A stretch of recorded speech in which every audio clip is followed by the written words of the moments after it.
राजधानी भोपाल में cyber crime branch police ने पाकिस्तान के इकोनॉमिक टेरर का पर्दाफाश किया है। दरअसल साइबर पुलिस ने बिहार से दो शातिर जालसाजों को गिरफ्तार किया है।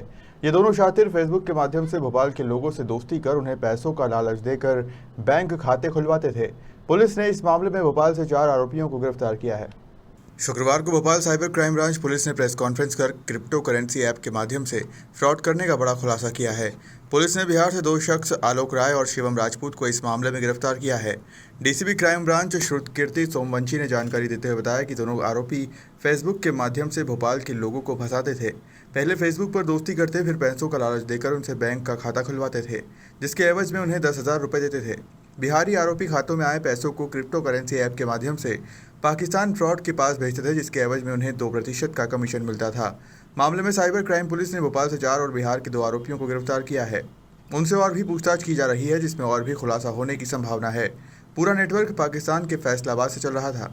6 आरोपी जो पकड़े थे, आपने अधिकतर उसमें बिहार के बताए जा रहे हैं, जो कार्ड लेते थे और लोन उसको कर लेते थे। जी, ये पूरा अपराध जो है वो अपने सामने आया कि भोपाल में कुछ लोग हैं जो यहाँ पर लोगों के फ़र्ज़ी अकाउंट, फ़र्ज़ी नहीं, उनके अकाउंट बनवाकर फ़र्ज़ी वाड़े के लिए इन अकाउंट को ऑनलाइन ठगी में यूज़ होने वाले पैसे के लिए या तमाम तरह के इलीगल एक्टिविटीज़ के जो पैसे हैं उनको यूज़ करने के लिए बिहार के 2 लड़के हैं जिनको हमने पकड़ा है, उनको ट्रांसफ़र करते हैं, चाहे तो कुरियर के माध्यम से या ऑनलाइन ईमेल व्हाट्सएप के माध्यम से वो जानकारी इनको उपलब्ध कराते थे। बाद में ये जो लड़के बिहार के पकड़े गए हैं, इनके माध्यम से ये अकाउंट इलीगल एक्टिविटीज़ में जो पैसे का ट्रांजैक्शन होता है उसके लिए यूज़ होता था। तो ये जानकारी जब लगी तो हम लोगों ने इन टोटल 6 लोगों को पकड़ा इसमें, जिसमें जो 2 बिहार के बंदे हैं, जब उनसे पूछताछ की तो उनके पास से कुछ मोबाइल, कुछ एटीएम, कुछ सिम, कुछ पासबुक ये बरामद हुई। और मोबाइल की टेक्निकल एनालिसिस के बाद ये पता लगा कि इसमें जो इनका ट्रांजैक्शन है वो क्रिप्टो करेंसी के थ्रू इंडिया के बाहर जाने की आशंका है, जिसमें जिस व्यक्ति से इसका ट्रांजैक्शन के लिए बात हो रही है उसकी फ़िज़िकल लोकेशन अभी पाकिस्तान की आ रही है और उसका नंबर भी पाकिस्तान का ही है। और इन लोगों की पिछले 1-1.5 महीने से जो उसमें चैट अवेलेबल है उसके आधार पर हम लोगों ने ये अंदाज़ा लगाया करीब 1 करोड़ के आसपास का ट्रांजैक्शन हुआ है, जो कि विजिबल है। उसके बाद इन अकाउंट्स से जुड़े और भी बहुत सारे अकाउंट्स की डिटेल उसमें अवेलेबल है, जिनमें जो ट्रांजैक्शन है उनकी डिटेल अभी हमारे पास नहीं आई है। तो ऐसा लग रहा है कि ये एक बड़ा अपराध है, एक बड़ा मामला है, जिसमें बहुत सारे ऑनलाइन फ्रॉड्स का पैसा, जो लोग ऑनलाइन ठगी करते हैं उनका पैसा इसमें मूव होता था और उसको जो क्रिप्टो करेंसी के एक्सचेंज है, जैसे बिनेंस करके एक ऐप है, उसके माध्यम से उसको यूएस डॉलर में कन्वर्ट करके इंडिया के बाहर तमाम अकाउंट्स में भेज दिया जाता था। जो इसमें प्राइमरीली इंफॉर्मेशन मिली है वो ये जो क्रिप्टो करेंसी का कन्वर्जन है, ये यूएसडीटी करके एक क्रिप्टो करेंसी है जो कि यूएस डॉलर के इक्विवेलेंट होती है। जितने की वो करेंसी होती है उतने का यूएस डॉलर होता है। तो अभी प्राइमरीली 1,10,000 के आसपास डॉलर का इसमें ये फ्रॉड का पैसा ट्रांजैक्ट हुआ है। अभी इसमें हम लोग और जांच कर रहे हैं, जो कि इसमें जो अकाउंट्स एसोसिएटेड हैं उनकी संख्या बहुत ज़्यादा है और उनकी जानकारी मंगाने में भी टाइम लग रहा है, तो उनकी जानकारी मंगा ली गई है। उसमें जो भी और इन्फॉर्मेशन मिलती है वैसे हम लोग इसकी केस डायरी में अपडेट करेंगे। पाकिस्तान का जो पुलिस बेल में से भाग गया था, कहाँ ये मिला और क्या इसके ऊपर आरोप था? पहले तो ये जो साइबर क्राइम हुआ है उसमें टोटल अपने पास 7 आरोपी हैं, जिसमें से एक फ़रार हो गया था। वो जो अमोल उसका नाम है, उसके पूर्व के बहुत सारे रिकॉर्ड हैं अपने पास भोपाल पुलिस के, जिसमें बॉडीली ऑफेंसेस और आड़ीबाजी के केसेस उसके ऊपर अवेलेबल हैं। और ये जब इसकी जुडिशल रिमांड के लिए हम लोगों ने इसको जेल दाखिल कराने के लिए जा रहे थे तो वहाँ से ये भाग गया था और इसको हम लोगों ने कल बीती रात में सीहोर से पकड़ा है। सर, किस तरह से भागा ये? दरअसल ये जो अपनी पुलिस की जो जेल दाखिल करने के लिए वाली गाड़ी जा रही थी, उसमें से ये हाथ छुड़ाकर और जो हथकड़ी है उससे हाथ निकाल कर वहाँ पर ट्रैफिक लाइट पर गाड़ी रुकी हुई थी, वहाँ से भाग गया था। और हम लोगों ने तमाम आसपास के फुटेज और जितने भी अपने टेक्निकल टूल्स हैं उनको यूज़ करते हुए इसको सीहोर से दस्तयाब किया है। क्या इसका भाई इसको स्कूटी पे इसका पीछा कर रहा था, किस तरह से इसमें?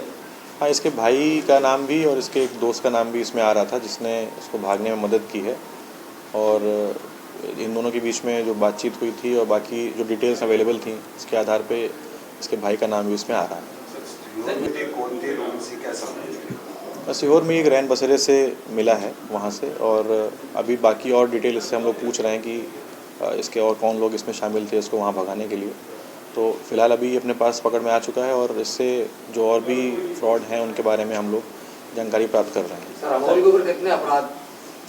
अमोल के ऊपर अपने कुल 13 अपराध, जिसमें अड़ीबाजी, आर्म्स एक्ट और बॉडीली ऑफेंसेस के अपराध हैं, और पुराना रिकॉर्ड में इसका निकाल लिया है। इसमें अभी ये भी चेक करवा रहे हैं कि कोई प्रतिबंधात्मक कार्रवाई हुई होगी तो उस हिसाब से भी कार्रवाई की जाएगी।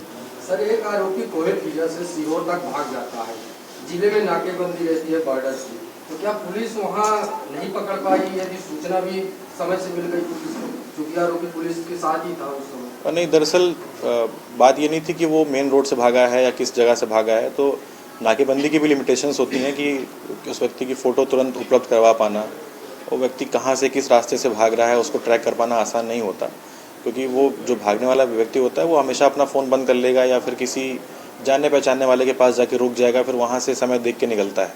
तो उन सारी लिमिटेशंस के बावजूद ये एक जो काम हुआ है, आई नो कि एक लापरवाही थी वहाँ पर, लेकिन ये चीज़ें कॉमन पार्लेंस में होती रहती हैं और इसको अच्छा काम करते हुए तुरंत ही सुधार कर लिया गया। छोटा भाई थाने से पीछा कर रहा था उसका, या सिग्नल के पास अचानक? हाँ, वो अभी एक्चुअली इंट्रोगेशन का और पूछताछ का विषय है कि उसको भगाने के लिए उसका प्रयास कहाँ से शुरू हुआ था। लेकिन जहाँ तक हम लोग को जानकारी है कि उसने मौका देख के उसको लगा कि अभी कोई व्यक्ति ध्यान नहीं दे रहा है गाड़ी में।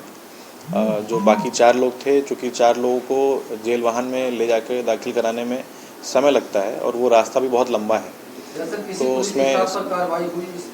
हाँ, उसके लिए जाँच के आदेश कर दिए गए हैं। उसके बाद जांच के आधार पर हम लोग कार्रवाई करेंगे। सर बताया जा रहा है कि जो भागने से पहले उसने फोन यूज़ करा था, अपने भाई को बुलाया था, फिर उसका भाई स्कूटी से आया, फिर स्कूटी से ये पीछा करता रहा, बस में बैठा, फिर मिसरोद और रातीगढ़ के रास्ते होते हुए सीहोर गया है, फिर बाद में स्कूटी में, इस तरह की बात आई सामने? हाँ, इसके भाई का रोल तो इसमें सामने आ रहा है, बट उसमें उसको भगाने में कितनी डिटेलिंग उसने क्या की है, क्या मदद की है, वो अभी विवेचना का विषय है, हम लोग उसको करेंगे। हाँ, इसका फ़ोन यूज़ हुआ है। तो सर हिरासत में कस्टडी में उपलब्ध है आरोपी? नहीं, उसके भाई के पास जो फ़ोन उपलब्ध था जब वो भागा है, तो उसने किसी व्यक्ति से बात की, उससे अपने भाई के नंबर पे कॉल किया, उसको अवेलेबल कराया, फिर दोनों एक लोकेशन पर मिले, वहाँ से एक दोस्त से बात की, तो इस प्रकार से ये पूरा प्रक्रम चलता रहा और फिर वो रातीगढ़ के माध्यम से सीहोर की तरफ भाग गए थे। सर कितनी जगह सीसीटीवी लगातार आईएएफ के माध्यम से हर जगहों पर शहर के बाहर अंदर लगी? हम लोगों ने कौन सा रास्ता ट्रेक हुआ था भागने? हम लोगों ने आसपास के सभी रास्ते, जो भी पॉसिबल रास्ते थे भागने के, सभी पर सीसीटीवी फुटेज, कंट्रोल रूम में उपलब्ध जितने भी कैमरे हैं, स्मार्ट सिटी के जो कैमरे हैं, सभी कैमरे चेक करवाए थे। तो उसमें संख्यात्मक रूप से बताना मुश्किल है, लेकिन आप ये माने कि लगभग कंट्रोल रूम के सारे कैमरे और जो भागने के सभी रास्ते थे उनके सभी कैमरे हम लोगों ने चेक किए थे। ये जो जहाँ से भागा था वहाँ से भागने के कई रास्ते हो सकते थे, तो ये एक डिफ़िकल्ट टास्क था जिसमें लोगों ने बहुत ही शानदार, बहुत कम टाइम में काम करके इसको दस्तयाब किया है। दरअसल जो अभी फिजिकली पता लग पाया है कि वो बंदा पाकिस्तान का है, उसके अलावा जो बिनांस का अकाउंट होता है जो क्रिप्टो करेंसी का है, उस पर फिजिकल लोकेशन अभी हमारे पास नहीं आ पाई है। उन अकाउंट्स में जिनमें पैसा गया है उसमें कुछ इंडिया के भी हैं, कुछ अकाउंट ऐसे हैं जिनके नाम पढ़ के लग रहा है कि वो इंडिया के नहीं हैं, तो वो चीज़ अभी ऑथेंटिकेट करना बाकी है। और वो जो अकाउंट्स हैं उनकी जानकारी हमने इनके जो क्रिप्टो का एक्सचेंज है उससे मेल करके मंगानी बाकी है, तो उससे वो पता लगेगा कि किन अकाउंट से पैसा आया और फिर यहाँ से किन किन अकाउंट में पैसा गया है। बहरहाल अब देखना यह होगा कि विदेश मंत्रालय से परमिशन लेकर भोपाल साइबर पुलिस आरोपियों को पकड़ने के लिए पाकिस्तान जाती है या नहीं। भोपाल से उमेश यादव की रिपोर्ट।